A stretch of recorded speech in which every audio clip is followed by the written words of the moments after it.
இனிய காலை வணக்கம். இன்றைக்குண்டான தியான செய்திக்கு போவோம். தேவன் தாமே உதவி செய்வாராக. எத்தனையோ உலகத்தில் சமாதானங்கள் இருக்கிறது. ஆனால் குடும்ப ரீதியான சமாதானம், மனைவி பிள்ளைகளுடைய சமாதானம், இப்படி ஒவ்வொன்றாக இந்த உலகத்தில் சமாதானம் இருந்தாலும் ஒரு மனிதன் பிறந்து அவன் கடைசி வரைக்கும் போராடி கொண்டு மாம்சத்தில் இருக்கிற சமாதானம் ஒரு பக்கம் இருந்தாலும், தேவனுடைய வார்த்தைகள் மூலியமாக நம்ம ஒவ்வொரு நாளும் அறிந்து கொள்கிற சமாதானமும் தேவன் வைத்திருக்கிறார். அது என்ன ஏது என்பதை வேதத்தின் அடிப்படையில் பார்ப்போம். இதுக்கு தெரிந்து கொள்ளப்பட்ட வேத வசனம் சங்கீத புஸ்தகம் 39 அதிகாரம் 11 வசனத்தில் இப்படி சொல்கிறது. சங்கீத புஸ்தகம் 19 சங்கீத புஸ்தகம் 29 சங்கீதம் 11 வசனத்தில் வேதம் சொல்கிறது பார்க்கிறோம். அதுபோல ஒரு மனிதன் பிறந்து அவன் ஒவ்வொரு நாளும் தாயின் கருவில் இருந்து தொடக்க முதல் முடிவு பரியந்தம் அவன் ஒரு சரீர ரீதியான சமாதானத்தை தேடிக்கொண்டே இருக்கிறான். ஆனால் வேத வசனத்தின் அடிப்படையில் சமாதானம் தேவன் எப்படி கொடுக்கிறார் என்றதை சங்கீதம் 29 தாவீதின் சங்கீதம் 1 முதல் 11 வசனங்கள் இதில் இருக்கிறது. இருந்தாலும் தேவனை அவர் எப்படியெல்லாம் 1 சங்கீதத்தில் இருந்து 1 சங்கீதத்தை கேட்போம். 29 அதிகாரம் 1 வசனத்தை கேட்போம். புத்திரரே, கர்த்தருக்கு மகிமையையும் வல்லமையையும் செலுத்துங்கள். கர்த்தருக்கே அதை செலுத்துங்கள். கர்த்தருடைய நாம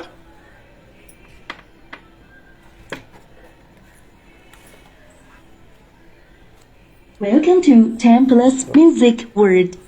The Bluetooth device is ready to pair. The Bluetooth device is connected successfully. புத்திரரே, கர்த்தருக்கு மகிமையையும் வல்லமையையும் செலுத்துங்கள். கர்த்தருக்கே அதை செலுத்துங்கள். கர்த்தருடைய நாமத்திற்கு வசனத்திலே அவர் என்ன சொல்கிறார்? முழு பலத்தையும் அவருடைய இத்தனை வருடங்கள் நடந்து வந்த பாதைகளை எண்ணி பார்க்கும்போது அவருக்கு கிடைக்கக்கூடாத சமாதானம் எங்கிருக்கிறது என்று பார்க்கும்போது அவர் கண்டுபிடித்தது தான் இந்த ஜபங்களையும் விண்ணப்பத்தையும் ஒவ்வொரு வசனத்தில் அவர் சொல்லுகின்ற கடவுள் செய்த அற்புதங்களையும் அடையாளங்களையும் அவர் சொல்லிக்கொண்டே வருகிறார். நீங்கள் உங்களுடைய வீட்டில் நீங்கள் வாசித்து பாருங்கள். அந்த வேத வசனம் 1 இருந்து 11 வசனத்தையும் வாசித்து பாருங்கள். ஆனால் தேன பகுதிக்கு நான் தெரிந்து கொண்டது 29 சங்கீதம் 11 வசனத்தை நம்ம தியானம் செய்வோம். கன்று குட்டிகளைப் போலவும் லீபனோனையும் சீரியோனையும் காண்டாமிருக குட்டிகளைப் போலவும் துள்ள பண்ணுகிறார். கர்த்தர் தமது ஜனத்திற்கு பலன் கொடுப்பார். கர்த்தர் தமது ஜனத்திற்கு சமாதானம் அருளி அவர்களை ஆசீர்வதிப்பார். தேவனுக்கு மகிமை உண்டாகட்டும். இப்போ இது அவருடைய வார்த்தை என்ன சொல்கிறது? கர்த்தர் தமது ஜனத்துக்கு பலனை கொடுப்பார். நிக்க வைத்து பேசுகிறார். இரண்டாவது, கர்த்தர் தமது ஜனத்துக்கு சமாதானம் அருளி அவர்களை ஆசீர்வதிப்பார் என்று வேதம் சொல்கிறது. முதலாவது என்ன சொல்கிறார்? அப்போது 10 வசனத்தை நீங்கள் வாசித்து பாருங்கள். அப்போது எதுக்காக இந்த வார்த்தை சொல்கிறார் என்பதை நம்ம பார்ப்போம். ஜலப்பிரவாகத்தின் மேல் உட்கார்ந்திருக்கிறார். கர்த்தர் என்றென்றைக்கும் ராஜாவாக வீற்றிருக்கிறார். இப்போ என்ன சொல்கிறார்? கர்த்தர் ஜல பிரளயத்தின் மேல் உட்கார்ந்திருக்கிறார். இதுதான் சொல்கிறார். அவர் அறிந்திருக்கிறார். எங்கும் நிறைந்த தேவன். இந்த உலகத்திலே அவர் எந்த ஆதி ஆகமத்தில் நம்ம பார்க்கலாம், ஆதியிலே தேவன் அசைவாடி கொண்டிருந்தார் என்று 1ஆம் வசனத்திலே நம்ம பார்க்கிறோம். அதுபோல கர்த்தர் எப்படியெல்லாம் இருக்கிறார் என்பதை தாவீது ராஜா மிக அருமையாக பரிசுத்த ஆவியானவர் கற்றுக் கொடுக்கிறார். கர்த்தர் ஜல பிரளயத்தின் மேல் உட்கார்ந்திருக்கிறார் சொல்லுகிறார். கர்த்தர் என்றென்றைக்கும் ராஜாவாக வீட்டிருக்கிறார் என்று. இப்போ அருமையான சகோதர சகோதரியர்களே, நம்ம வீட்டில் எப்போயுமே ஒருவர் நம்ம வீட்டை நடத்துகிறதுக்கு ஒரு ஆளுகையாக இருப்பார். அவர் தந்தையாக இருக்கலாம், இல்லை தாயாக இருக்கலாம், இல்லை தாய்க்கும் தகப்பனுக்கும் பெரியவர்கள் இருந்து குடும்பத்தை நடத்துவார்கள். அப்போது அவங்களுடைய வார்த்தைக்கு நம்ம கீழ்ப்படிந்து நடந்து நம்ம வருகிறோம். அதுதான் முறை. அதுபோல இவர் என்ன சொல்கிறார்? 1 முதல் 10, 9 வசனங்களில் கடவுளை எந்த அளவுக்கு அவர் புரிந்து கொண்டிருக்கிறதை, அவர் செய்த ஒவ்வொரு காரியங்களையும் அவர் ருசிக்கிறார். ருசித்து அறிந்த பிறகுதான் 10ஆம் வசனத்தில் வரும்போது இந்த வார்த்தையை சொல்கிறார். 11ஆம் வசனத்தில் அப்புறமா என்ன சொல்கிறார்? கர்த்தர் தமது ஜனத்துக்கு பலன் கொடுப்பார். இப்போ ஒரு வீட்டில் ஒரு பெரியவர்கள் இருக்கிறாங்கன்னா, அந்த பெரியவர்களுக்கு ஒரு விஷயம் சொல்லும்போது அவங்க எடுத்ததே கவுத்ததே என்று எவ்வாறும் எந்த ஒரு குடும்பத்தை நடத்துகிறவர்கள் செய்ய மாட்டார்கள். ஆராய்ந்து பார்த்து அது சரியா தவறா, இவன் கேட்கிறது இவனுக்கு அந்த நேரத்துக்கு சரியா தவறா என்று சரி பார்க்கலாம், எனக்கு கொஞ்சம் டைம் கொடு, நான் அதை பற்றி யோசிக்கிறேன் என்று பிள்ளைகளுக்கு அந்த நேரத்துக்கு சமாதானத்தை சொல்லி மறுபடி என்ன செய்வார்? ஓ, இந்த விஷயத்துக்காகவா, சரி, இது 4 பேருக்கிட்ட விசாரித்து நன்றாக இருந்தால் அந்த பிள்ளைகளுக்கு அவர் என்ன செய்வார்? சரிப்பா செய், இல்லை என்றால் வேண்டாம் என்று பெரியவர்கள் வீட்டில் சொல்வார்கள். அதுபோலதான் 1 முதல் 10 வரைக்கும் கடவுளை அறிந்த பிறகுதான் தாவீது 11ஆம் வசனத்தில் இந்த வார்த்தை சொல்கிறார். கர்த்தர் தமது ஜனத்துக்கு பலனை கொடுப்பார் என்று சொல்கிறார். அடுத்தது என்ன சொல்கிறார்? கர்த்தர் தமது ஜனத்துக்கு சமாதானம் அருளி அவர்களை ஆசீர்வதிப்பார் என்று. சும்மாவே எடுத்ததே குடும்பத்தில் பெரியவர்கள், குடும்பத்தை நடத்துகிறவர்கள் அப்படியே எடுத்து வார்த்தையை விட்டு விட மாட்டார்கள். ஒன்றுக்கு பலமுறை யோசிக்கிறது போல, அது போல அந்த நன்மையை தீமையை அறிந்த அனுபவம் ஒரு பக்கம், அவங்க நடந்து வந்த பாதைகள் ஒரு பக்கம், அவங்க வாழ்க்கையிலே இன்பங்கள் துன்பங்கள் அனைத்தையும் அறிந்திருக்கிற அந்த பெரியவர்கள் அப்படி பொறுப்பாக அது ஆராய்ந்து பார்த்து நலமானதை பெற்றுக்கொண்டு தன் பிள்ளைகளை எப்படி நடத்துகிறார்களோ அதுபோல அந்த சமாதானம் எங்கே இருக்கிறது என்றதை தாவீது அறிந்திருந்தனால தாவீது இப்போது நம்மளுக்கு எய்தி வைத்திருக்கிறதை இன்றைக்கு 3500 வருடங்களுக்கு முன்னாடி சொன்ன வார்த்தைகள் இன்று நம்மளுடைய ஆவி ஆத்மா சரீரத்துக்கு உணவாக இருக்கிறது என்று பார்க்கிறோம். ஆனால் இந்த உலக ரீதியான சமாதானம் எவ்வளவுதான் இருந்தாலும் இவர் கொடுக்கிற சமாதானம் எப்படி இருக்கிறது என்று ஒவ்வொரு வேத வசனத்தின் அடிப்படையில் நம்ம ஆராய்ந்து பார்ப்போம். இதுக்கு தெரிந்து கொள்ளப்பட்ட வேத வசனம் ஏசாயா தீர்க்கதரிசியை புஸ்தகத்தை எடுத்துக்கொள்வோம். ஏசாயா தீர்க்கதரிசி புஸ்தகம் 26ஆம் அதிகாரத்தை எடுத்துக்கொள்ளுங்கள் தேவ பிள்ளைகளே. நோட் புத்தகம் இருந்தால் எழுதி கொள்ளுங்கள். 26ஆம் அதிகாரம் எடுத்துக்கொள்ளுங்கள்.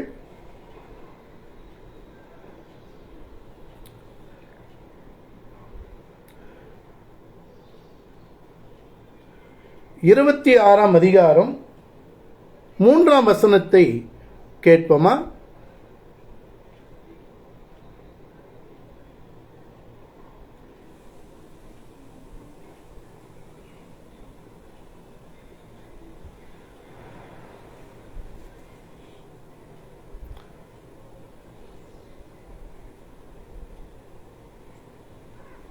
ஏசாயா தீர்க்கதரிசி புஸ்தகம்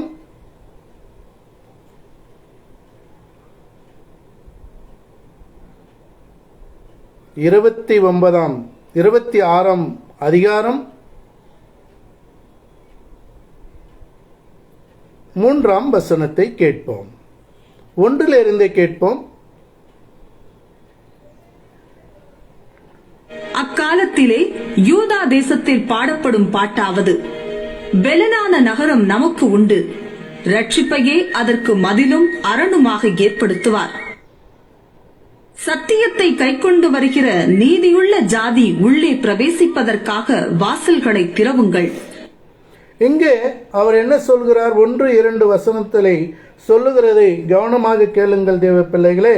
இப்போது 3ஆம் வசனத்தை கேட்போம். உம்மை உறுதியாய் பற்றிக் கொண்ட மனதையுடையவன் உம்மையே நம்பி இருக்கிறபடியால் நீர் அவனை பூரண சமாதானத்துடன் காத்துக் கொள்வீர். இங்குதான் நம்ம சிந்தித்து பார்க்க வேண்டும். என்ன சொல்கிறார்? உம்மை உறுதியாக பற்றிக் கொண்ட மனிதனுடைய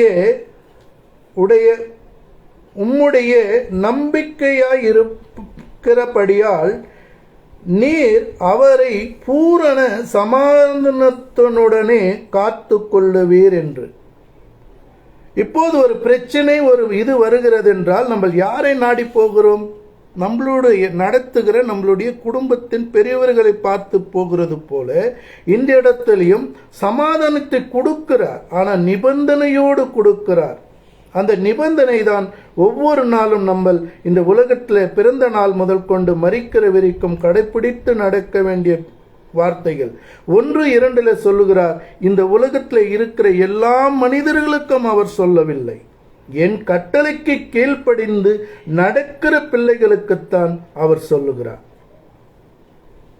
அதுபோல இந்த 3ஆம் வசனத்தில் பார்க்கும்போது உம்மை உறுதியாக பற்றி கொண்ட மனதுடையவன் உம்மை நம்பி இருக்கிறபடியால் நீர் அவனை பூரண சமாதானத்துடன் காத்து கொள்ளுவீர்கள் என்று.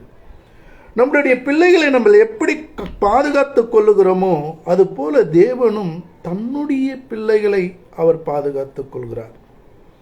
அனைத்து பஞ்சபூதங்களையும் அவர் பொதுவாக கொடுத்திருந்தாலும் எல்லாம் நம்ம பெற்றுக்கொள்ள முடியாதது போல தேவனும் என்ன சொல்கிறார்? என்னுடைய 1வது வசனத்திலே என்னுடைய 12 கோத்திரத்துக்கு நான் கொடுக்கிறேன். அப்போது அவருடைய வார்த்தையின் பிரகாரம் நடக்கிற பிள்ளைகளுக்கு, இப்போ ஒரு குடும்பத்தில் பிள்ளைகள் ஒரு 4 பிள்ளைகள் இருந்தால் 4 பிள்ளைகள் ஒரே மாதிரி இருக்கிறார்களா? இருப்பதில்லை. அதுபோலதான் இந்த உலகத்தில் இன்றைக்கு 700 கோடி ஜனங்கள் இருந்தாலும் கடவுளை தேடுகிற பிள்ளைகளுக்கு பூரண சமாதானத்தை கொடுக்கிறார். 4ஆம் வசனம் சொல்கிறது, கர்த்தரை என்றென்றைக்கும் நம்புங்கள், கர்த்தராகிய யெகோவா நித்திய கன்மலையாய் இருக்கிறார் என்று. இப்படி தன்னுடைய உண்மையான ஆவி ஆத்மாவை ரட்சித்து கொண்டு இந்த உலக ஓட்டத்தை மாம்ச ரீதியாக முடிப்பவர்களுக்குத்தான் இந்த பரிபூர்ண சமாதானத்தை வேதத்தின் அடிப்படையில் நான் கொடுக்கிறேன் என்று சொல்கிறார்.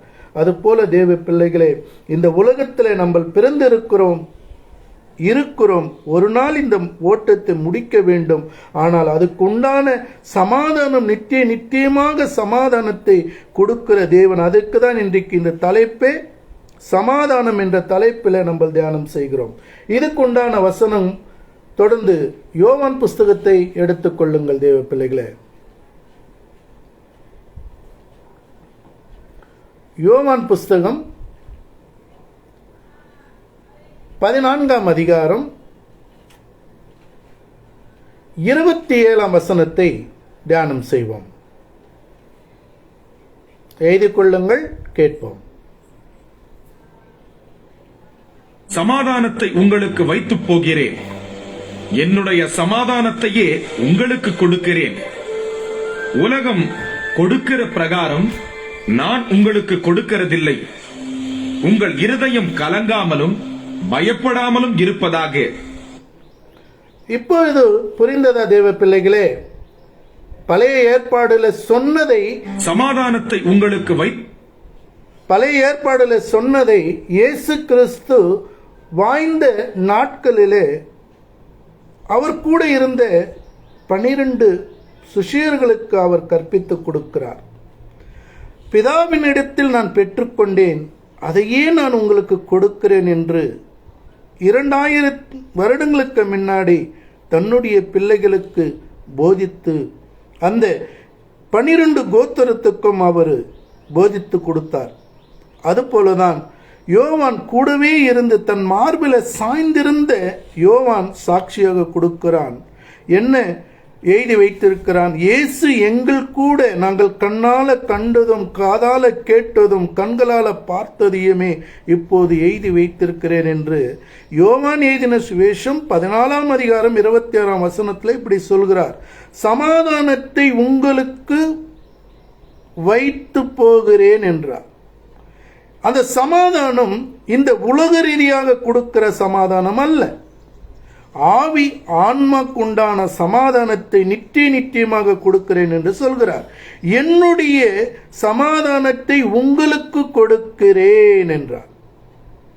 உலகம் கொடுக்கிற பிரகாரம் நான் உங்களுக்கு கொடுக்கிறதில்லை.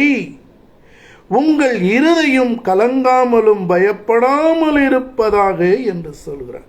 எத்தனை விதமாக 1, 2, 3, 4 விதமான வார்த்தைகளை நிற்க வைத்து பேசுகிறார் தேவ பிள்ளைகளே. இப்போது பாருங்கள், அவர் சொல்லுகிற சமாதானத்தை உங்களுக்கு வைத்து போகிறேன் என்று. அந்த சமாதானம் எங்கிருக்கிறது? ஒரு குடும்பத்தில் சமாதானம் இருக்கிறதா?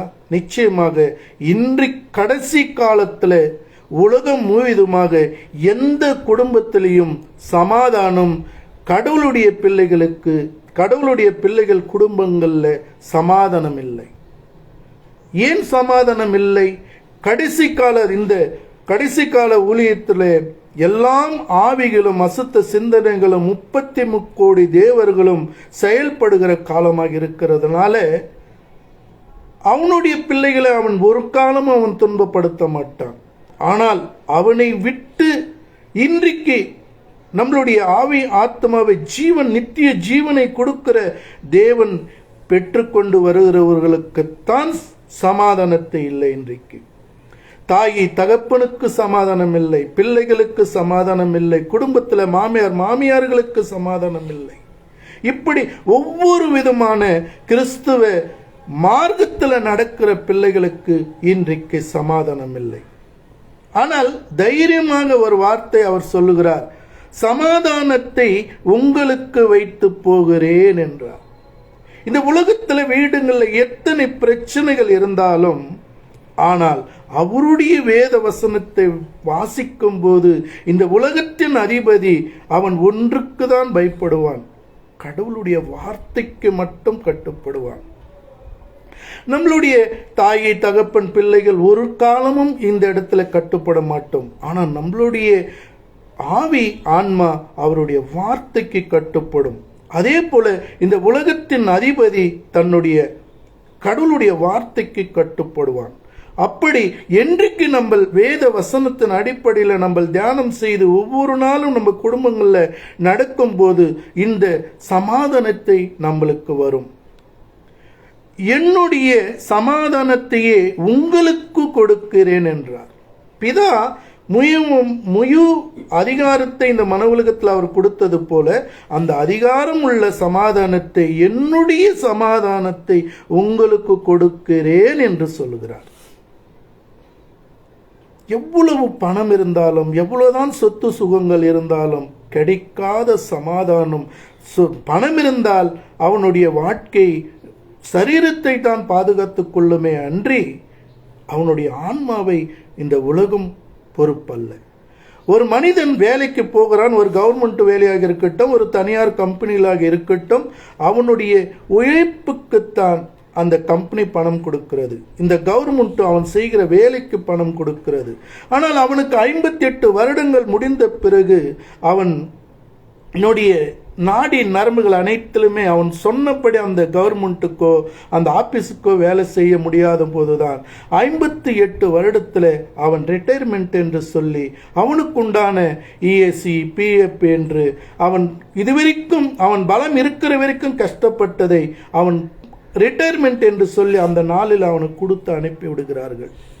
ஆனால் அது முதல் அவன் வீட்டில் எப்படி வாய்கிறான்? ஏதோ ஒரு வீடு வாசல்கள் அனைத்தும் மனைவி பிள்ளைகளுக்கு நன்றாக படிக்க வைத்து தன் பிள்ளைகளை நன்றான வழியில நடத்திவிட்டு இந்த கடைசி காலத்தில் ஐயோ எனக்கு இங்கு நோவு அங்கு நோவு என்று சொல்லிக்கொண்டு அவன் வேதனையில் மத்தியிலே இந்த உலகத்தில் வாய்கிறான். பணம் இருக்கு, ஆனா அவனால சோறு இருக்கு, சாப்பிட முடியாது. இப்படி பலவிதமான பிரச்சனைகள் சரீரத்தில். ஏனென்றால் அந்த 35 வருடங்கள் அவன் இரவு பகலமாக கஷ்டப்பட்டது. இனி அவன் சரீரம் ஏற்றுக்கொள்வதில்லை. ஏற்ற நேரத்தில் சாப்பிட்றதில்லை, ஏற்ற நேரத்தில் தண்ணி குடிக்கிறதில்லை, ஏற்ற நேரத்தில் தன் சரீரத்தையே பாயாக்கி கொண்டு தன் குடும்பத்துக்காக உழைக்கிறார்கள். இதில் ஆண்கள் எப்படியோ ஒன்று 58 வருடங்கள் ரிலீஸ் ஆகிவிடுகிறார்கள் ஓரளவுக்கு. ஆனால் பெண் பிள்ளைகளுக்கு என்றைக்கு பிறக்கிறார்களோ மறிக்கிற வரைக்கும் அந்த கிச்சனில் இருந்து அவங்களுக்கு விடுதலையே இல்லை. அப்படிப்பட்ட மன ரீதியாக மாம்ச ரீதியாக பெண்கள் அவஸ்தைப்பட்டு கொண்டுதான் வாழ்ந்து கொண்டிருக்கிறார்கள். ஏதோ பணக்காரர்கள் ஓரளவுக்கு அவங்க தேவைகளை சந்திக்க வேலைக்காரங்களை வைத்து நடத்தலாம். ஆனால் நடுத்தர மக்கள் கடைசி வரைக்கும் ஒரு ஆணுக்கு கிடைக்கிற அந்த ரெஸ்டும் வீட்டில் இருக்கிற பெண்மணிகளுக்கு கிடைப்பதில்லை. ஏனென்றால் 3 வேளை சாப்பிட வேண்டும், 3 வேளை சமைக்க வேண்டும், 3 வேளை சாமான் கழுவ வேண்டும், மறுபடி அடுத்த வேலைக்கு என்ன என்றது அவங்க ஒரு நாளும் லீவ் இல்லாமல் மறிக்கிற தருவாயும் அவங்க கஷ்டப்பட்டு கொண்டுதான் இருக்கிறார்கள். அப்படியாப்பட்ட பிள்ளைகளுக்கு தான் இந்த வார்த்தை சொல்கிறார். இந்த உலகம் அடுத்து சொல்கிறார் பாருங்கள், உலகம் கொடுக்கிற பிரகாரம் நான் உங்களுக்கு கொடுப்பதில்லை, உங்கள் இருதயம் கலங்காமலும் பயப்படாமல் இருங்கள் என்று சொல்கிறார். இந்த உலகத்தில் இருக்கிற வரைக்கும் ஏமாத்துறவன் இருக்கிற வரைக்கும் ஏமாத்துறவன் இருக்கத்தான் செய்வான். அதுக்குதான் நலமானதை ஆராய்ந்து பார்த்து நலமானதை பெற்றுக்கொண்டு வாழ வேண்டும் என்று நம்மளுக்கு இந்த வேத வசனம் சொல்கிறது.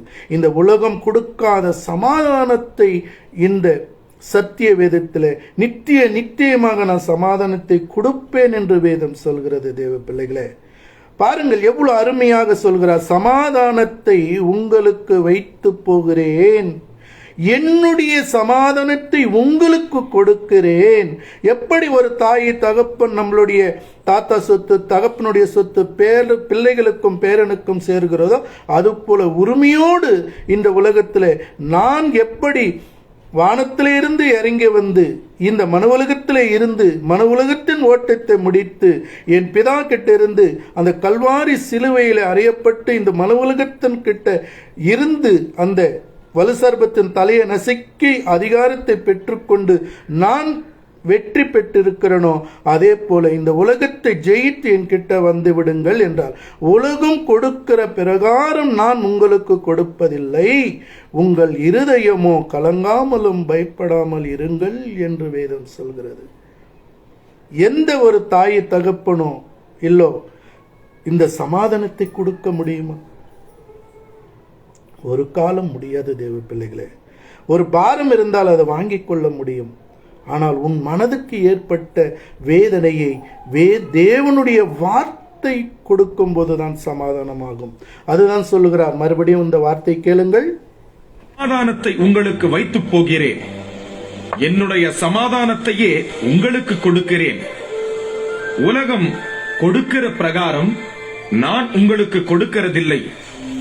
உங்கள் இருதயம் கலங்காமலும் பயப்படாமலும் இருப்பதாக.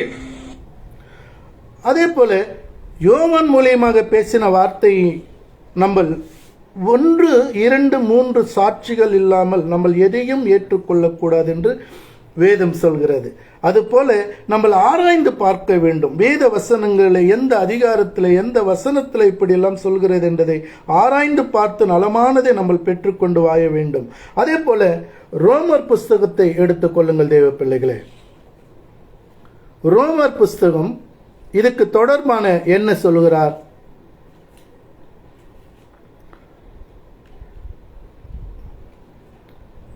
ரோமர் புஸ்தகம் 5ஆம் அதிகாரத்தை எடுத்துக் கொள்ளுங்கள் தேவ பிள்ளைகளே. 5ஆம் அதிகாரம் 1-2 வசனங்களை கேட்போம். ஆக நாம் விசுவாசத்தினாலே நீதிமான்களாக்கப்பட்டிருக்கிறபடியால் நம்முடைய கர்த்தராகிய இயேசு கிறிஸ்து மூலமாய் தேவனிடத்தில் சமாதானம் பெற்றிருக்கிறோம்.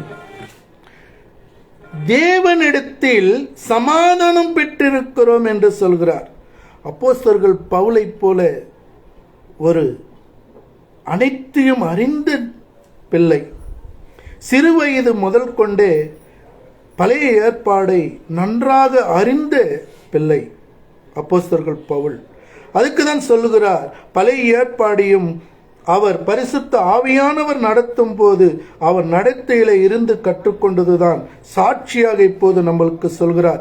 இவ்விதமாக நாம் விசுவாசத்தினாலே நீதிமான்கள் ஆக்கப்பட்டிருக்கிறபடியால், எல்லாருக்கும் சொல்ல விசுவாசம், ஒரு மனிதன் எப்படி ஞானஸ்தானத்தை எடுத்து தன் முறையாக வேத வசனத்தில் கற்றுக்கொண்டு தேறி ஒரு நாள் வரும்போது இந்த சமாதானம் கிடைக்கும். அதுதான் சொல்கிறார், நம்முடைய கர்த்தராகிய இயேசு கிறிஸ்துவின் மூலமாக தேவனிடத்தில் சமாதானம் பெற்றுக் கொள்ளுகின்றோம் என்றார். ஆசீர்வாதம் சும்மா வராது தேவ பிள்ளைகளே. ஒரு தாயி தகப்பனுடைய ஆசீர்வாதம் தன் பிள்ளைகளுக்கு கிடைத்து விட்டால் அதுவிட அந்த குடும்பம் வேறு எங்கேயும் அவங்க கிடைக்க முடியாத பொக்கிஷத்தை தன் பிள்ளைகள் பெற்றுக் கொள்கிறார்கள். ஆனால் இன்றைக்கு உலகத்தில் எத்தனை கிறிஸ்துவ குடும்பங்களில் தன்னுடைய தாயி தகப்பனை மதிக்கிறார்கள்? எப்படி அவங்களுக்கு ஆசீர்வாதம் வரும்? எப்படி அவங்க சமாதானத்தோடு இருப்பார் என்று அப்போஸ்தலர்கள் பவுல் ரோமர் புஸ்தகத்தில் 5ஆம் அதிகாரம் 1ஆம் வசனத்தில் சொல்லுகிறார். தேவ பிள்ளைகளை ஒரு முறை மற்றொரு முறை கேளுங்கள். ஆக நாம் விசுவாசத்தினாலே நீதிமான்களாக்கப்பட்டிருக்கிறபடியால் நம்முடைய கர்த்தராகிய இயேசு கிறிஸ்து மூலமாய் தேவனிடத்தில் சமாதானம் பெற்றிருக்கிறோம். இன்றைக்கு சமாதானம் இல்லாமல் எவ்வளவுதான் பணம் இருந்தாலும், எவ்வளவுதான் அவங்க போராடினாலும், அவங்களுடைய ஆவி ஆன்மால கிறிஸ்துவ பிள்ளைகள் மத்தியில சமாதானம் இல்லை தேவ பிள்ளைகளே. ஏனென்றால் அதுக்கு தான் மத்திய சுவிசேஷத்தில் 10ஆம் அதிகாரத்தில் 11ஆம் அதிகாரத்தில் சொல்லுவார், உன் தகப்பனுக்கும் பிள்ளைக்கும் நான் பகை உண்டாக்குவேன் என்று, உன் தாய்க்கும் மாமியாருக்கும் மருமகளுக்கும் பகை உண்டாக்குவேன் என்று. இப்படி ஏன் இதை உண்டாக்குறார் என்றால், கடவுளை அறிகின்ற அறிவில வளர வேண்டும் என்றதுதான். தாயை தகப்பனும் ஒரு நாள் கைவிட்டாலும் நான் கைவிடுவது இல்லை. ஏனென்றால் தாயை தகப்பனும் ஒரு நாள் மரித்து விடுகிறார்கள், ஆனால் நான் நித்தியமாக இருக்கிறேன். என் வழியில நடக்கும் போது என்ன சொல்கிறார்? நம்முடைய கர்த்தராகிய இயேசு கிறிஸ்துவின் மூலமாக தேவனிடத்தில் சமாதானத்தை பெற்றுக் கொள்ளுவோம் என்று. இப்படி முதல் கட்டளை, தாய் தகப்பனுக்கு கனம் படுத்த வேண்டும். கனம் படுத்துகிற பிள்ளைகள் நன்றாக இந்த உலகத்தின் அதிபதி கிட்டலே இருந்து விடுதலையாகி சரியான பாதையில நடக்கிறார்கள்.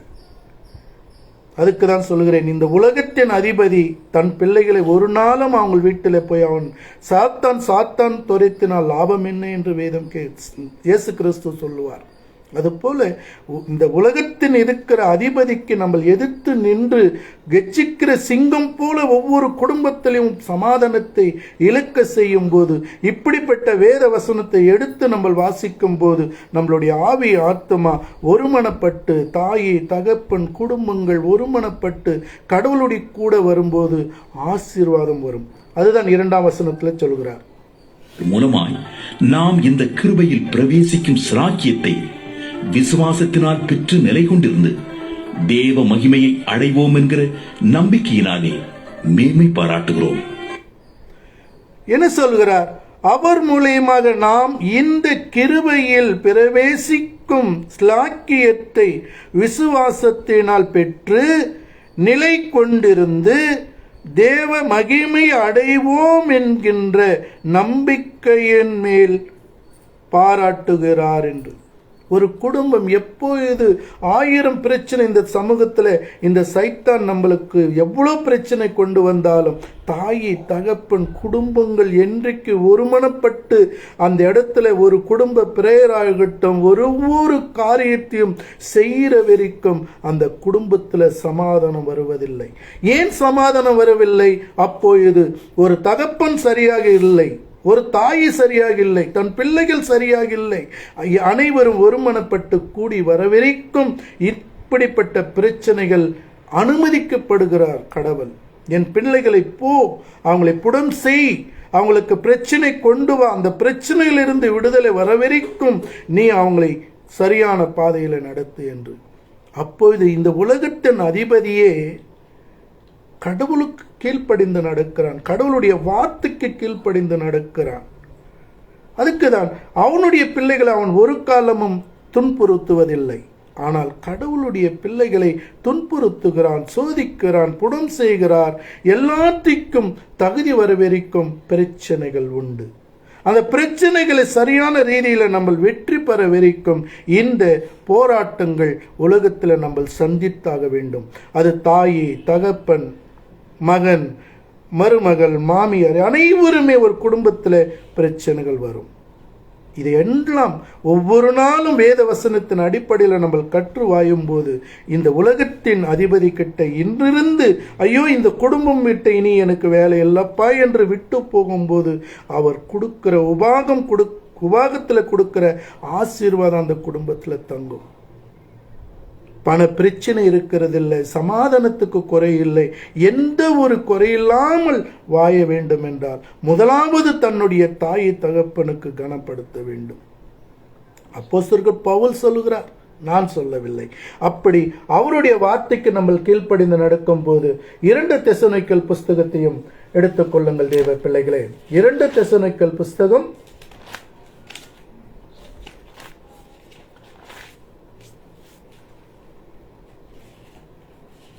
2 தெசலோனிக்கேயர் புஸ்தகம்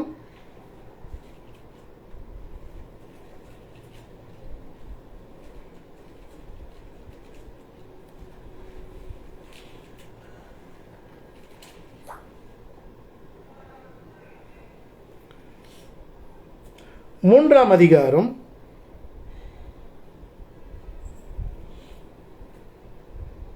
13 வசனத்திலிருந்து கேட்போமா? சகோதரரை Welcome to 10+ Music World. The Bluetooth device is ready to pair. The Bluetooth device is connected successfully. अच्छा पर वायर कुड़कला कदा करेक्ट वे இந்த நிருபத்தில் சொல்லிய எங்கள் வசனத்துக்கு ஒருவன் கீழ்ப்படியாமற் போனால் Welcome to 10+ Music World. மன்னியுங்கள் The பிள்ளைகளே. Bluetooth device is ready to சகோதரரே, pair. நீங்கள் நன்மை செய்வதிலே சோர்ந்து போகாமல் இருங்கள். The Bluetooth சகோதரரே, device is connected successfully. இருங்கள். நிருபத்தில் சொல்லி சகோதரரை Welcome to 10+ Music World. The Bluetooth device is ready to pair. கீழ்ப்படியாமற் போ. The Bluetooth device is connected successfully.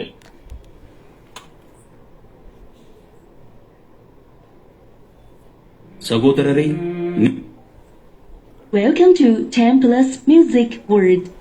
The Bluetooth device is ready to pair. The Bluetooth device is connected successfully.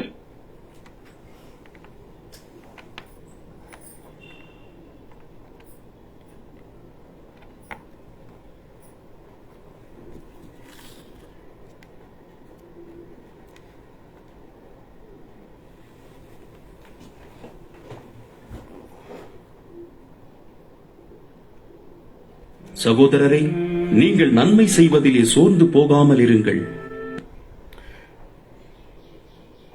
2 தெசலோனிக்கேயர் புஸ்தகம் 3ஆம் அதிகாரம் 13ஆம் வசனம் சொல்கிறது, சகோதரரே, நீங்கள் நன்மை செய்கிறதிலே சோர்ந்து போகாமல் இருங்கள் என்று சொல்கிறார்.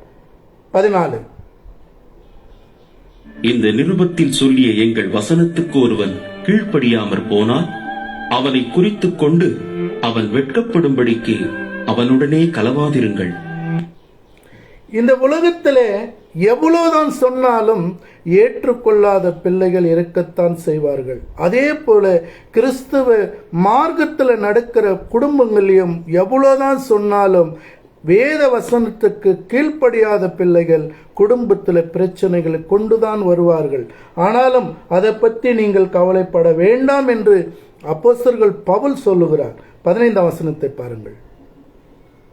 அவனை சத்துருவாக எண்ணாமல் சகோதரனாக எண்ணி அவனுக்கு புத்தி சொல்லுங்கள். என்ன சொல்லுகிறார்? ஆனாலும் அவனை சத்துருவாக எண்ணாமல் சகோதரனாக எண்ணி அவனுக்கு புத்தி சொல்லுங்கள். சொல்ல வேண்டியது கடமை நம்மளுடையது. அதுக்கு தான் என்னையும் எத்தனை பேர் இந்த வாட்ஸ்அப் மூலியமாக அனுப்பும்போது, ஏன் பிரதர் இதெல்லாம் உனக்கு என்று சொல்லுகிறார்கள். ஆனால் நான் என்ன செய்கிறேன்? நான் பெற்ற இன்பத்தை பிற மக்கள் பெற வேண்டும். அதுக்காக எனக்கு கொடுக்கப்பட்ட வேலையை நான் போராடி செய்து கொண்டு வருகிறேன். விருப்பம் இருக்கிறவர்கள் கேளுங்கள். விருப்பம் இருக்கிறவர்கள் இது நல்லா இருந்தால் பிற மக்களுக்கு ஷேர் செய்யுங்கள். உங்களுக்கு விருப்பம் இல்லை என்றால் உங்களுக்கு நான் அனுப்புவதில்லை. அதனால இதை வேத வசனத்தின் வெளிச்சத்திலே நடந்திருக்கிற ஒவ்வொரு மனிதனும் அவன் பெற்ற இன்பத்தை பிற மக்களுக்கு சொல்லாமல் இருக்க மாட்டான். இந்த கவர்மெண்ட்ல ஒரு நன்மையை கொண்டு வராம் என்று சொல்லும்போது அதை உலகத்தில் ஏற்றுக்கொள்ளலாம், ஏற்றுக்கொள்ளாமல் போலாம். அதனால ஒரு பணக்காரனுக்கு 1000 ரூபாய் தேவையில்லை. ஆனால் ஒரு ஏழைக்கு அந்த 1000 ரூபாய் அனாதி பென்ஷன் அவன் மாதமெல்லாம் அவனுக்கு கை கொடுக்கிறது. அதுபோல இந்த சத்திய வேதத்தில் 66 புஸ்தகத்தில் ஆராய்ந்து பார்த்து நலமானதை பெற்றுக்கொண்டு நித்திய ஜீவனுக்கு பிரவேசிக்க வேண்டும். இந்த மன உலகம் கொடுக்க சமாதானம் கொடுக்காது என்று அறிந்த பிறகுதான் நாங்கள் உங்கள் மத்தியிலே வேத வசனத்துக்கு நாங்கள் சொல்லுகிறோம். அப்படிதான் இப்போது 16ஆம் வசனத்தை கேளுங்கள். சமாதானத்தின் கர்த்தர்தாமே எப்பொழுதும் சகல விதத்திலும் உங்களுக்கு சமாதானத்தை தந்தருள்வாராக. கர்த்தர் உங்கள் அனைவரோடும் கூட இருப்பாராக. அருமையான பிள்ளைகளே, இந்த வார்த்தையை கேட்ட பிறகு சத்தியத்தை அறிந்திருக்கிற நாங்கள் பிற மக்களுக்கு சொல்லாமல் இருக்க முடியுமா? இல்லை யார் எப்படியாவது போகட்டும் என்று கிறிஸ்துவ மார்க்கத்தில் நடக்கிற பிள்ளைகள் வேதவசனத்தை வாசிக்காமல் விட்டு விடுவார்களா? இல்லை 1 தீமோத்தி புஸ்தகம் 2ஆம் அதிகாரம் 4ஆம் வசனத்தின் பிரகாரம் எல்லா மனிதர்களும் ரட்சிக்கப்படுவோம், சத்தியத்தை அறிகின்ற அறிவில வளர வேண்டும் என்று அப்போஸ்தலர் பவுல் மூலியமாக பரிசுத்த ஆவியானவர் சொன்னதை நாங்கள் மறந்துவிட முடியுமா? சிந்தித்து செயல்படுங்கள். இந்த உலகம் கொடுக்காத சமாதானத்தை தேவன் உங்களுக்கு வைத்திருக்கிறார். அது நித்தியமாக நம்பல் இந்த மன உலகத்துக்கு உண்டானவர்கள் அல்ல. இந்த மன உலகத்தை ஜெயிப்பதற்குத்தான் நம்மளுக்கு இந்த ஆயுசு நாட்கள் சில நாட்கள். அதை அறிந்து கொண்டு தெரிந்து கொண்டு நம்ம இருக்கிற நாளெல்லாம் தேவன் தன் பிள்ளைகளுக்கு தேவையானது அனைத்தும் கொடுக்கிறார். ஒரு நாளும் தன் பிள்ளைகளை கைவிடுவதில்லை. ஆனால் பிரச்சனைகள் மத்தியிலே, போராட்டங்கள் மத்தியிலே தூசண வார்த்தைகளையும் சொந்தங்கள், பந்தங்கள், உற்றார், உறவுகள், மனைவி, பிள்ளைகளையே தூசிப்பார்கள். ஆனாலும் ஒரு நாளும் வெட்கப்பட்டு போகக்கூடாது. இது எல்லாம் ஒருவன் பெற்றுக்கொள்ளும் போதுதான், எப்படி ஒரு மனிதன் ஒரு வேலையில இருந்து 58 வருடங்கள் ஆன பிறகு ரிட்டையர்மெண்ட் கிடைக்கிறதோ, இந்த சத்திய வேத வசனத்தை அறிந்து கொண்டு வானத்தின் கீழே பூமியின் மேலே நடக்கிற எல்லா மர்மங்களையும் அறிந்து கொண்டு எவன் ஒருவன் நிலையாக நிற்கிறானோ அவனுக்கு இந்த உலகத்தில் கொடுக்கிற எந்த ஒரு பிரச்சனையும் அவனை அண்டுவதில்லை. தேவன் ஒரு காலமும் கை விடுவதில்லை. ஏனென்றால் ஒரு மனிதன் எப்படி படித்து அவன் நன்றாக ஒரு டிகிரி வாங்குற வரைக்கும் எத்தனை பாடுகள், எத்தனை சோதனைகள், எத்தனை விதமான மாம்ச ரீதியாக அவன் படுகிறானோ வேதனைகள், அதுக்கு அவன் கஷ்டப்பட்டு படிக்கிற அந்த படிப்பு. அதுபோலதான் கடவுளுடைய வார்த்தை ஆராய்ந்து பார்த்து நலமானதை பெற்றுக்கொண்டு நம்ம வாழ்கின்ற வரைக்கும் இந்த பிரச்சனை, இந்த உலகத்திற்கு அதிபதி கடவுள் ஒப்பு கொடுக்கிறார். இதே தெசலோனிக்கேயர் புஸ்தகத்தில் 2ஆம் அதிகாரம் 10-11 9 இருந்தே தேவன் சொல்கிறார், அவங்களுடைய மன விருப்பத்தின்படி தேவன் அவங்களுக்கு விட்டு விடுகிறார். இந்த உலக ரீதியாக வாழ வேண்டுமா, வாயுங்கள். என் அண்டைக்கு வர வேண்டுமா, வாருங்கள். எந்த மனிதனையும் யாரும் வற்புறுத்தி கடவுளுடைய அண்டைக்கு வர செய்ய முடியாது. ஆனால் அவனுடைய ஆவி ஆத்மா நான் யார் என்றதை அறிகிற வரைக்கும் சத்தியத்தின் மார்க்கத்தில் நடக்கவே மாட்டான். அப்படி சத்தியத்தின் மார்க்கத்தில் நடக்க வேண்டும் என்றால் அவன் இந்த உலகத்தை வெறுக்க வேண்டும். இந்த உலகத்தில் இருந்து ஒரு நாள் இந்த மனு உலகத்தை விட்டு நான் ஒரு நாள் மரிக்க போகிறேன், இந்த மரணத்தை ஜெயிக்க போகிறேன் என்றதை விட அந்த மரணம் வந்து ஒரு நாள் அவனை ஆண்டு கொள்வதற்கு முன்னாடியே கொடுக்கிற ஒவ்வொரு நாளும் நம்மளுக்கு பொக்கிஷமான நாள். நேற்றைய தினம் இன்றைக்கு வரப்போறதில்லை, நாளை வரும். ஆனால் நேற்றைய தினம் நம்ம வீணடிக்க கூடாது. அதுக்கு தான் வேத வசனங்களை ஆராய்ந்து பார்த்து நலமானதை பெற்றுக்கொண்டு நடக்க தேவன் சொல்கிறார். 16ஆம் வசனத்தில் என்ன சொல்கிறார்? சமாதானத்தின் கர்த்தர் தாமே எப்பொழுதும் சகலத்திலும் உங்களுக்கு சமாதானத்தை தந்தருளுவார். அது ஒரு மனிதனை புடம் செய்து அவன் சரியான பாதையில வரவரைக்கும் பிரச்சனைகள் முதல் தன்னுடைய குடும்பங்கள்ல வரும். எந்த ஒரு குடும்பத்தில், கிறிஸ்துவ குடும்பத்தில் பிரச்சனைகள் இருக்கிறதோ அந்த குடும்பம் கடவுளுக்குள்ள நடந்து கொண்டிருக்கிறார்கள். இல்லை, இந்த உலக ரீதியாக இருக்கிற குடும்பங்கள்ல ஒரு காலமும் பிரச்சனை வராது. அப்போ பிரச்சனை ஒரு குடும்பத்தில் இருக்கிறதா, அவங்கள் ஒவ்வொரு பிள்ளைகளும் கடவுளை தேடி கடவுளுடைய சமூகத்தில் நிலைத்திருக்க அவங்கள் புடம் செய்யப்படுகிறார் தேவன். அதை நம்ம அறிந்து கொள்ள வேண்டும். அப்படி நடக்கும்போது என்ன ஆகிறது? கர்த்தர் உங்களோடு கூட இருப்பாராக. எல்லார் கூடியும் அல்ல, அந்த புடம் எடுத்து வேத வசனத்துக்கும் தாவீது சொல்வது போல ஆதியாகம் முதல் கொண்டு வெளிப்படுத்தின விசேஷம் வரைக்கும் ஆராய்ந்து பார்த்து நலமானதை பெற்றுக்கொள் என்று 1 தெசலோனிக்கேயர் புஸ்தகம் 5ஆம் அதிகாரம் 21ஆம் வசனம் சொல்கிறது போல பாருங்கள், எல்லாவற்றையும் சோதித்து பார்த்து நலமானதை பிடித்துக் கொள்ளுங்கள் என்று பவுல் சொல்கிறார். இப்படி ஒவ்வொரு நாளும் நடக்கிற பிள்ளைகளுக்கு சமாதானம் உங்கள் வீட்டில், உங்களுடைய ஆவி ஆத்மா சரீரத்துக்குள்ள சதா காலம் இருக்கும் என்று சொல்லி இந்த அடியேன் கொடுத்த இந்த வார்த்தையில குற்றங்கள் குறைகள் இருந்தால் மன்னித்து இந்த செய்தியை விருப்பம் இருந்தால் பிற மக்களுக்கு ஷேர் செய்யுங்கள். திங்கட்கிழமையும் புதன்கிழமையும் வெள்ளிக்கிழமையும் நேரலை செய்திகளில் வரும். அது யூடியூப்லேயும் டவுன்லோட் செய்யப்படும். ஃபேஸ்புக் இல்லாதவங்க யூடியூப்பில் பாருங்கள். யூடியூப்பில் பார்க்க முடியாதவர்கள் 2த்திலுமே என் முகநூலில் டவுன்லோடு செய்யப்படுகிறது. நேரம் இருக்கும்போது கேளுங்கள். உங்களுடைய ஆவி ஆத்மாக்குத்தான் இந்த செய்தி. தேவன் தாமே வழிநடத்துவாராக. அடுத்த செய்தியிலே பார்ப்போம். பிதா குமாரன் பரிசுத்த ஆவி நாமத்தினால இந்த ஜபத்தையும் விண்ணப்பத்தையும் ஏறெடுக்கிறேன். என் ஜீவனுள்ள நல்ல பிதாவே, ஆமேன்.